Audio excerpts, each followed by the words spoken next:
10편 106편 34절부터 마지막 절까지 교독하겠습니다.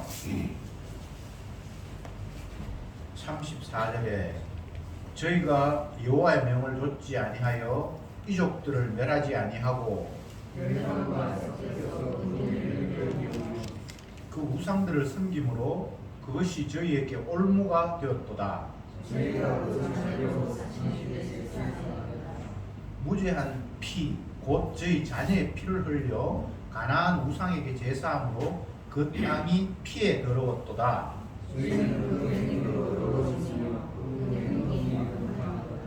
그러므로 여호와께서 자기 백성에게 맹렬히 노하시며 자기 기업을 미워하사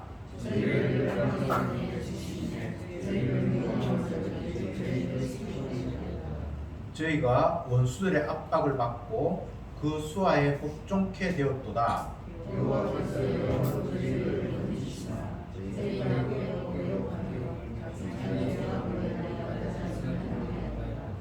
그러나 여호와께서 저희의 부르심을 들으실 때에 그 고통을 권고하시며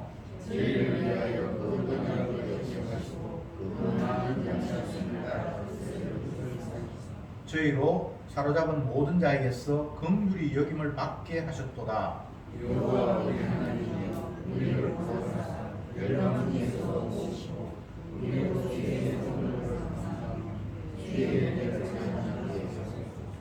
여호와 이스라엘의 하나님을 영원부터 영원까지 찬양할지어다. 모든 백성들아 아멘 할지어다. 할렐루야. 아멘. 106편 마지막 부분을 오늘 같이 읽었습니다.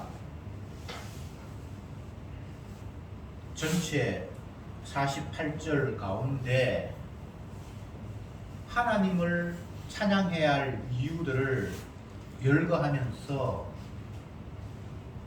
시기를 세 부분으로 나누었습니다.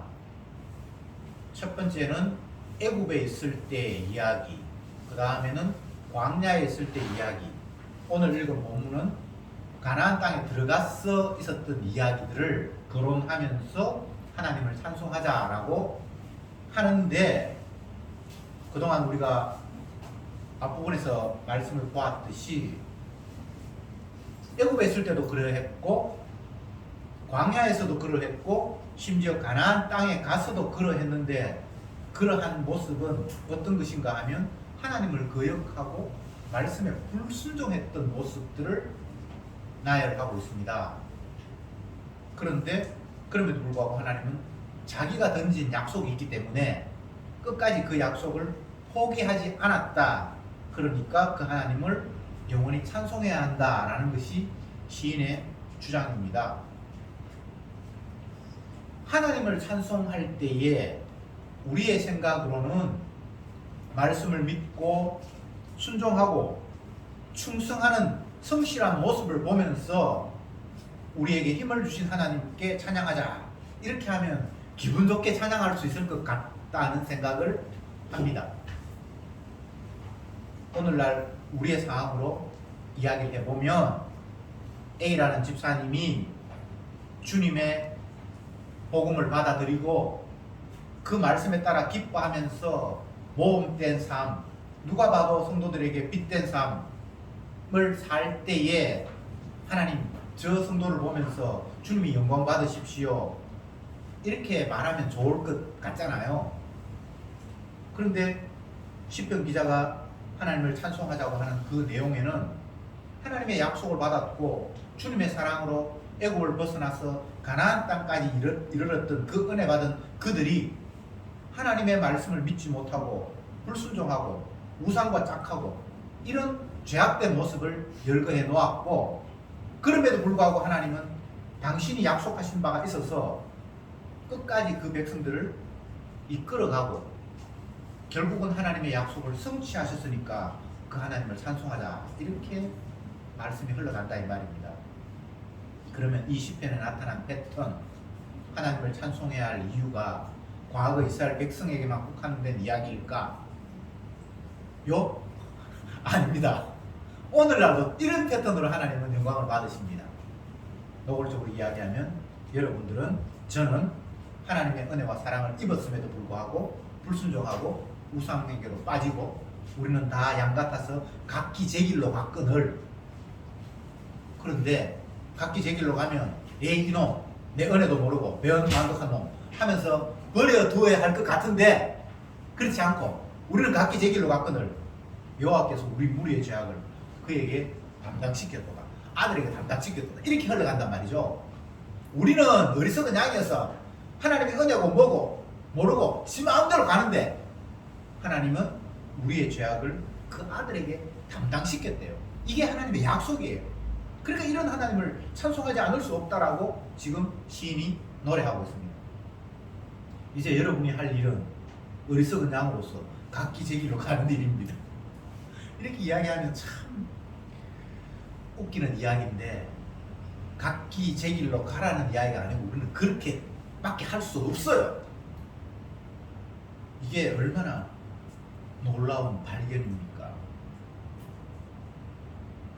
흔히 사람들은 주의 영이 임해서 성령을 받으면 이제 우리가 과거 성령 받기 전에는 나약해서 내가 하고 싶어도 못했던 일을 성령의 능력이 오면 이제 힘을 얻어서, 옛날에는 못했는데 이제는 능히 한다, 그래서 하나님께 영광을 돌린다라는 식으로 성령을 이해하고 주님과 우리의 관계를 해석합니다.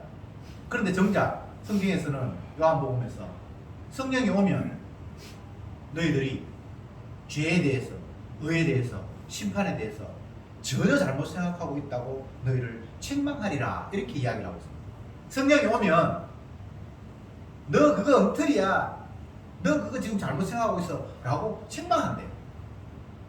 그럼 우리가 이해하는 성령과 다르잖아요. 내가 옛날에는 약했는데, 부족했는데 성령이 오니까 못하던 일을 했다, 이런 식으로 나는 생각을 했는데, 정작 성령이 오니까 내가 그게 옳다고 생각했던 그것마저도 잘못됐다고 책망한대요. 쉽게 이야기하면 이런 겁니다. 우리는 죄인이에요. 날마다 나밖에 생각 안 해요. 죽어도 나를 위해 죽고, 살아도 나를 위해 살고, 먹어도 나를 위해 먹고, 먹지 않아도 나를 위해 안 먹어요. 이게 죄잖아요. 누구도 이 틀에서 벗어날 재주는 없습니다. 그래서 사나 죽으나 우리는 내 중심으로 모든 것들을 생각하고 움직일 수밖에 없습니다. 그런데 주님은 그런 우리를 자기의 사랑이 얼마나 대단한가를 보여주기 위해서 활용을 하시는데, 나는 의인을 불러 온 것이 아니라 죄인을 불러 회개케 하기 위해서 이 땅에 왔다 라고 말씀하십니다.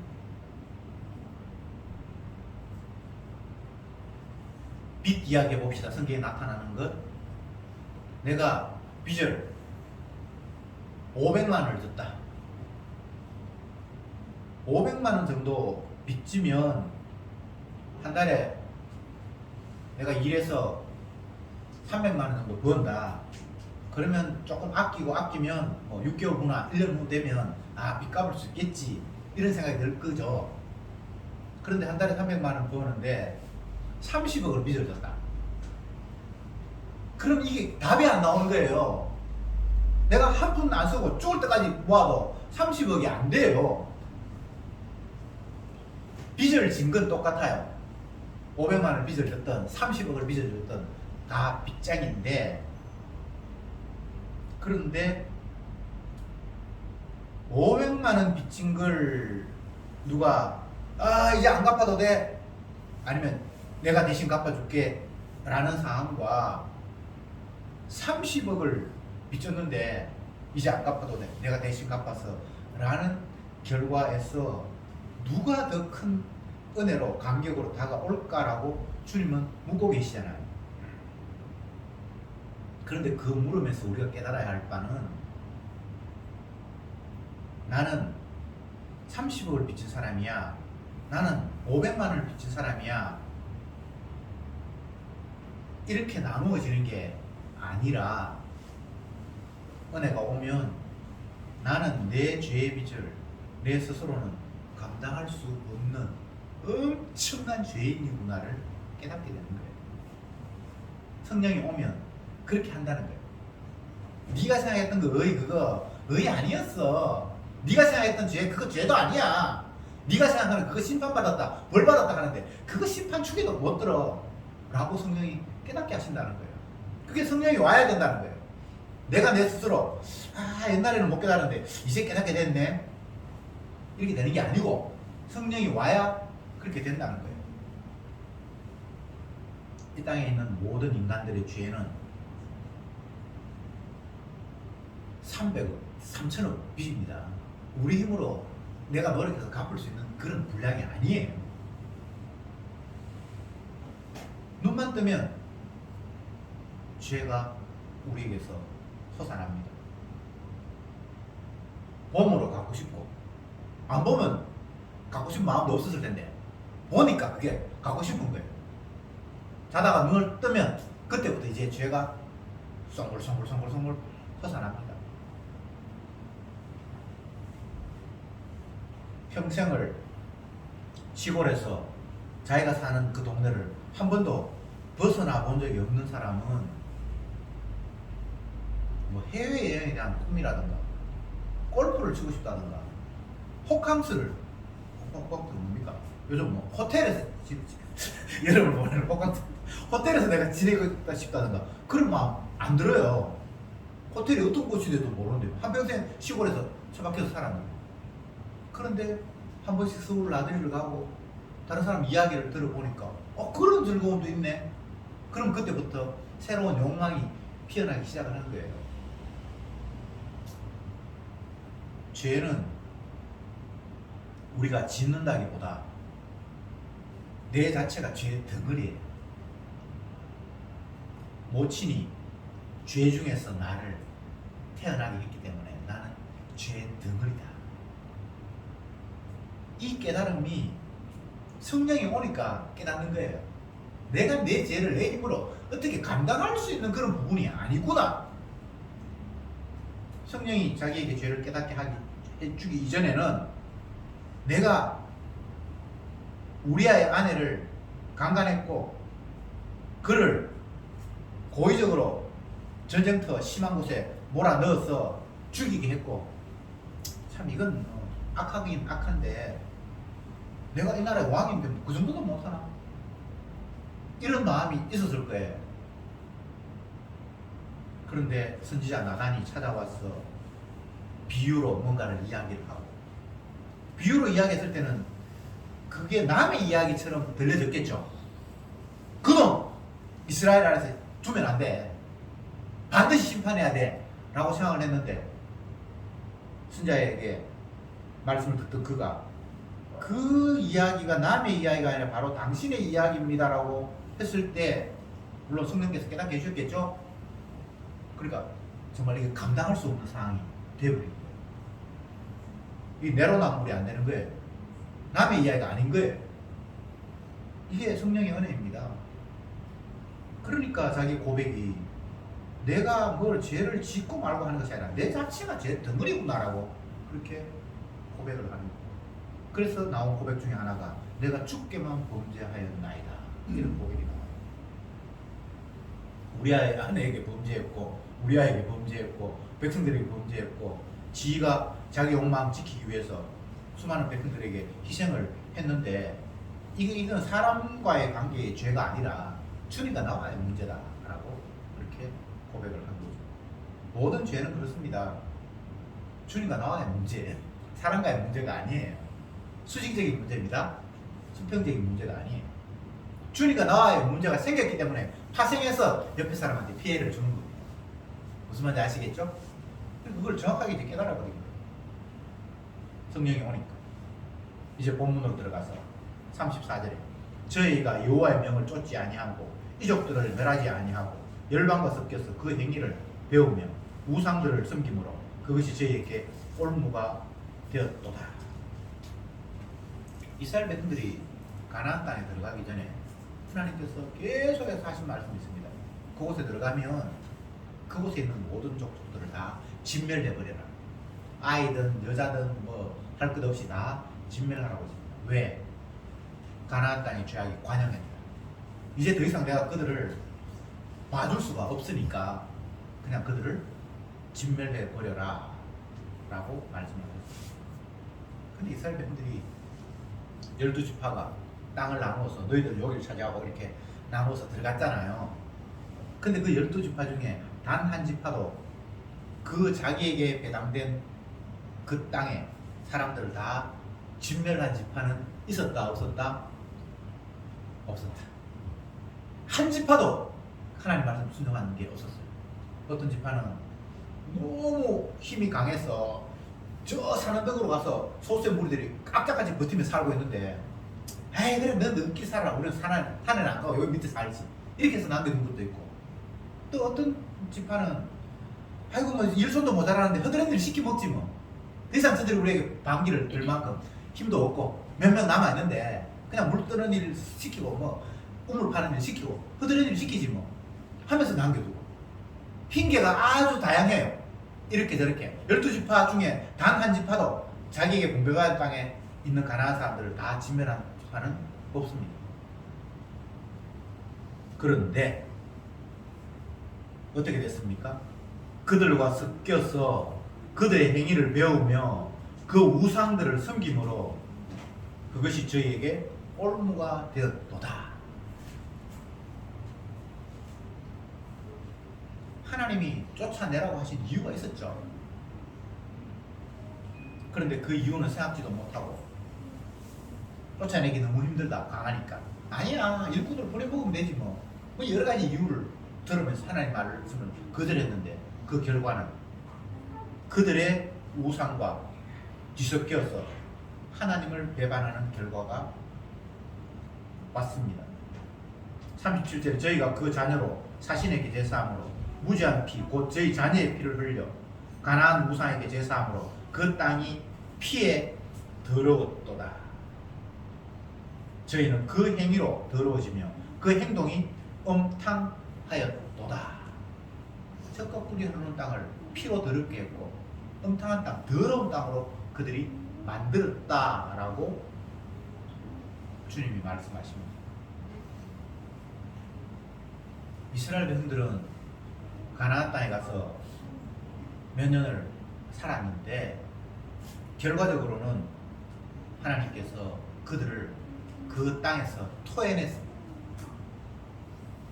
그래서 그들은 아수르에게 포로 잡혀가고 바벨론에 포로 잡혀가고 성전이 다 불타 없어져 버리는, 그리고 이방인이 그 땅에 와서 점령하는 그런 시대가 되고 말았습니다.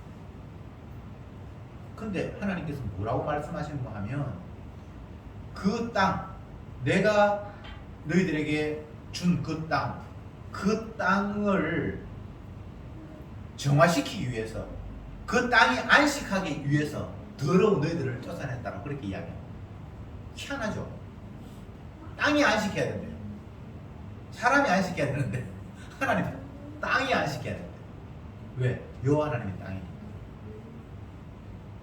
아담과 하와가 에덴 동산에서 쫓겨난 이유가 뭐죠? 생명나무 과실을 보호하려고 하나님이 그들을 쫓아내버렸어요.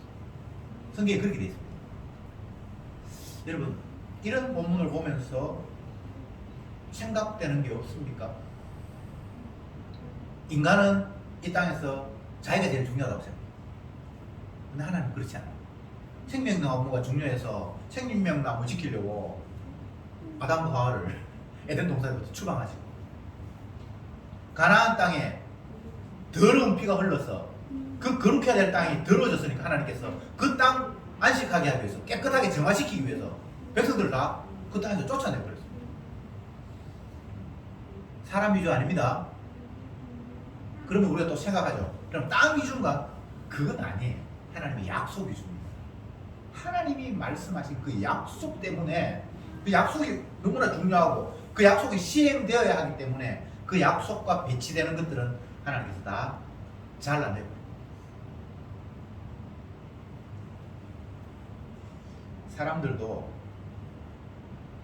지위가 좀 있고 자존심이 있는 사람들은 자기 말이 시행이 되지 않고 무리가 되면 굉장히 화가 나는 거예요. 예를 들어서 대통령이 대통령 되기 전에 공약을 내세웠는데 그거 안 하면 내가 한 말발이 먹히지 않는다고 하면서 굉장히 두려워요. 그래서 어떨 때는 그 공약들이 백성을 위한 것도 안 되고 환경이 전혀 안 됨에도 불구하고 억지로 자기 자존심 때문에 밀고 나가는 경우도 있어요. 이건 뭐 굳이 대통령뿐만 아니라 우리 개인이 생각을 해도 내가 자녀들에게 뭐 가족들에게 공헌한 이야기가 있는데 상황이 보니까 그거는 지금 내 말을 그냥 철수해야 될 것 같은데 자존심 때문에 손해가 나면서도 그걸 끝까지 밀어붙이는 경우가 있어요. 제가 이런 이야기를 하는 이유는 하나님은 자기가 했던 약속 이거 절대 철회 안 합니다. 주님은 진짜 자존심이 있어요. 그런데 우리는 그 하나님의 약속을 너무 가볍게 그냥 취급을 해요. 우리 옛말에 남아 이런 중천금이다 뭐 이런 이야기가 있어요. 여자들 좀 무시하는 것 같은데 여자 이름 부르면 중천금 아니고 중백금 되나? 어쨌든 한번 말을 하면 그건 굉장히 무거운 거기 때문에 꼭 지켜야 된다는 그런 의미잖아요. 근데 하나님은 말씀하신 그 자체가 이루어짐이에요. 아시겠습니까? 빛이 있으라 때 빛이 있었잖아요. 그 창세기에서의 어떤 시작이 세상 끝날까지 그대로 지속되는 분이거든요. 그 당시에는 말씀과 더불어 시행이 되었다면 그 이후에는 말씀하심이 때가 되면 시행되는 거예요. 즉시 시행되는 것도 있고 시간이 지나서 시행되는 것도 있고 그러나 결과적으로는 말씀 이퀄 시행입니다. 그게 알파와 오메가의 하나님이에요. 시작하신 분이 끝내시는 하나님이에요. 근데 우리는 성경을 통해서 하나님 말씀 보면서 하나님 말씀을 너무 가볍게 여기는 경향이 있어요. 주님이 세상을 심판한다 그러면 심판하십니다. 아무리 세상 사람들이 다 피켓 들면서 주님 심판하지 마세요 심판하지 마세요라고 인류 뭐 80억인지 85억이 데모해도 하나님은 눈 하나 깜짝 안 합니다. 여러분이 금식하고 떼쓴다고 해서 하나님 뜻이 바뀔 것 같아요? 그런 하나님은 없어요. 그건 내가 착각해낸 우상 하나님이에요.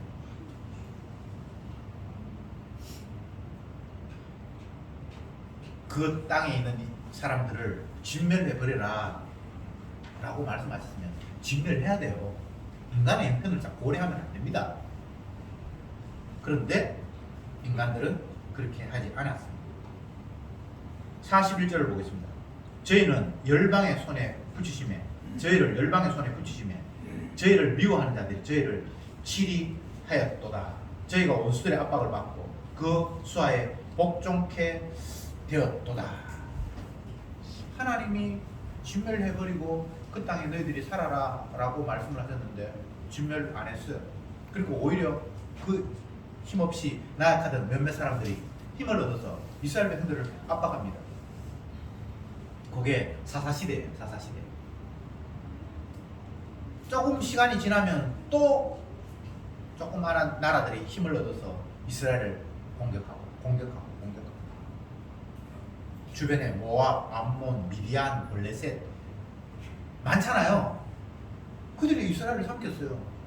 가나안 땅을 점령할 때는 그들이 있는 듯 없는 듯 했는데 하나님께서 그들을 강하게 하셔서 오히려 이스라엘을 집어 삼키게 하셨어요. 이미 주님이 말씀하셨습니다. 너희들이 그들을 못 쫓아내면 그들이 너희를 삼킬 것이라고. 그게 다 하나님의 약속 가운데 있는 거거든요. 근데 너무 하나님의 말씀을 가볍게 생각해요. 하나님의 말씀은 살아있고 운동력이 있다 이렇게 기록하고 있습니다. 말씀이 살아있어요. 내가 살아있는 것보다 더 생생하게 말씀이 살아있어요. 말씀은 영원해요. 내 살아있으면 잠깐 있다가 없어지는 임시적인 건데 하나님의 말씀은 영원히 살아있어요. 근데 우리는 영원히 살아있는 그 말씀을 세폐하게 보고 내 살아있음이 너무나 중요한 것처럼 이따가 사라져버릴 임시적인 것들이 너무나 중요한 것처럼 지금 살아가고 있어요. 이 세상은 하나님의 말씀의 위력을 보여주기 위해서, 그 언약의 능력을 보여주기 위해서 피조물들이 지금도 움직이고 있어요. 오늘도 연구차가 시체 소각하려고 막 움직이고 있어요. 아, 일을 안 하나? 어쨌든 하나님의 말씀이 살아있어서 이 땅에 있는 임시적인 것들이 지금도 소멸되는 광경을 우리는 날마다 목격하잖아요. 다른 거 볼 거 있습니다. 우리 자신 모르면 소멸돼 가는데. TV를 봤는데 어떤 젊은이들이 한라산 올라가는 장면을 봤어요. 그래서 제가 우리 사람한테, 야, 이제 우리는 지금 그림의 떡이다. 죽었다 내가 한라산 못 올라가겠다. 이제 뭐 무릎도 아프고 4시간 5시간 걸려가지고 한라산 정상 이제 못 가요. 젊었을 때는 저도 한라산 올라가 봤어요. 지리산도 가고. 근데 이제는 한라산 올라갈 체력이 안 된다 이 말입니다. 뭐 한라산 뿐이겠습니까? 나이가 든다는 것은 못하는 것이 점점 많아진다는 거예요. 옛날에 이것도 하고 저것도 했는데 이제는 이것도 하고 저것도 하는데 할 수 있는 게 점점 줄어들어요. 그렇지 않나요? 네. 제가 말씀드리는 것은 영원한 것과 임시인 것이 있다는 겁니다. 하나님의 말씀, 이건 영원한 거예요. 주의 약속은 끝이 없어요. 끝까지 가는 거예요. 바뀌지 않습니다.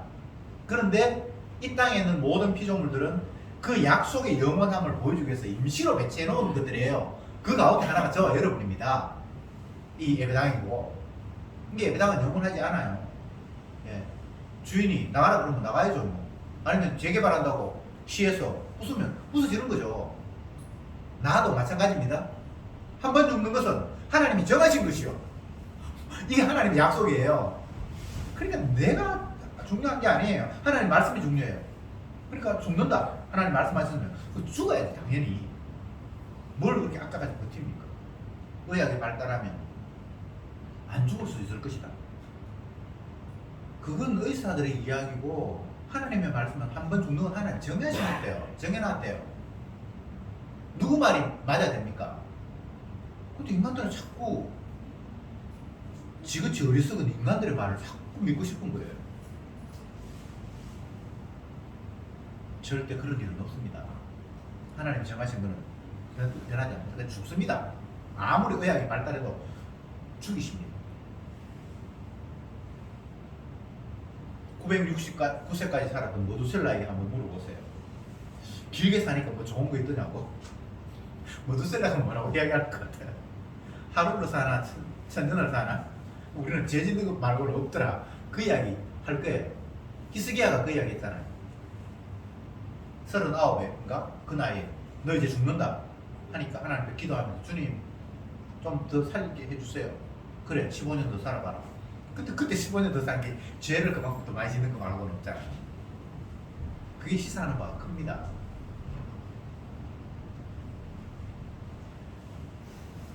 주님은 자기 약속대로 하십니다. 그것 외에는 없습니다. 이제 건너뛰어 45절 보십니다. 저희를 위하여 그 언약을 기억하시고 그 많은 인자하심을 따라 뜻을 돌이키사 저희로 사로잡은 모든 자에게서 긍휼히 여김을 받게 하셨도다. 이스라엘 백성들이 범죄함으로 말미암아 하나님께서 이방인의 손에 붙여서 그들을 압제하게 하셨는데, 그걸로 그냥 끝나버린 게 아니고 하나님께서 그 언약을 기억하셔서, 자기가 던져놓은 약속을 기억하셔서 그 뜻을, 심판하기로 하신 뜻을 돌이켜서 그들에게 긍휼을 받게 하셨대요. 여기 또 언약이 나오잖아요. 그냥 하는 행동으로 보면 이방인에게 멸망받아서 그냥 끝나버리면 깨끗할 것 같은데, 그들이 언약을 개무시했어요. 그래서 고통받게 하셨어요. 근데 그걸로 끝난 것이 아니라 하나님께서 자기에게 자기가 던져놓은 약속 때문에 그들에게 인자와 긍휼을 받게 하셨다는 겁니다. 이게 약속입니다. 로마서에서는 모든 사람이 죄를 범하였음에 하나님의 영광에 이르지 못하더니 쉽게 이야기하면 지옥을 가야 되는데 그리스도 예수 안에 있는 그 사랑으로 말미암아 값없이 의롭다 하심을 받았다 이렇게 이야기를 하고 있어요. 이게 하나님과 우리와의 관계입니다. 예수님과 우리와의 관계입니다.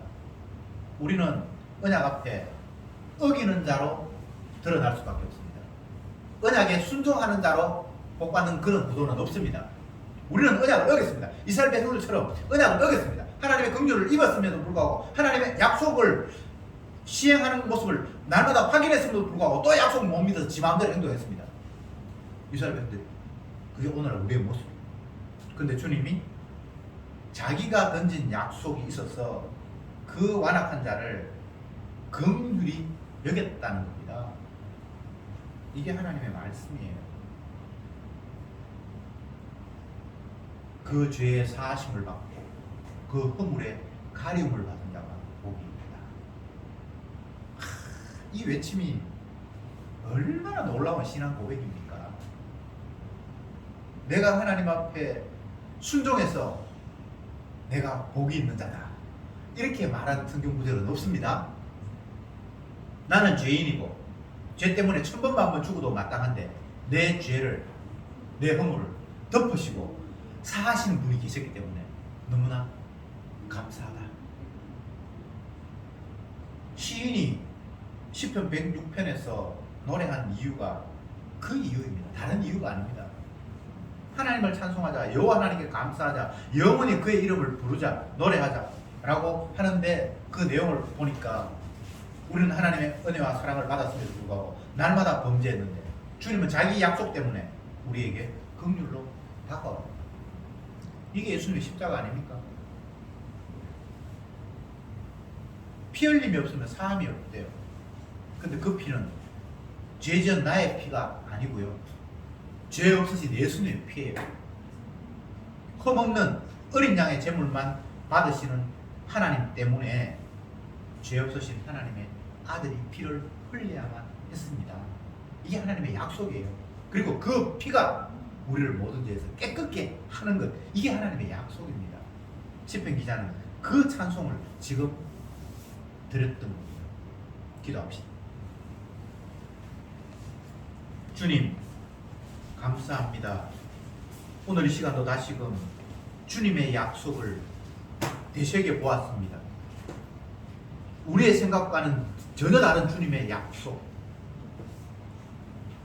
죄인이 벌 받는 것이 합당한데 주님의 긍휼을 보여주기 위해서 그 가운데 택한 자가 있었고 그들은 주님이 대신 십자가의 저주받음으로 말미암아 용서받는 놀라운 약속을 주님이 우리에게 주셨습니다. 주여 그 언약, 그 사랑, 그 은혜만 날마다 노래하게 하옵소서. 예수님의 이름으로 기도드리옵나이다. 아멘. 300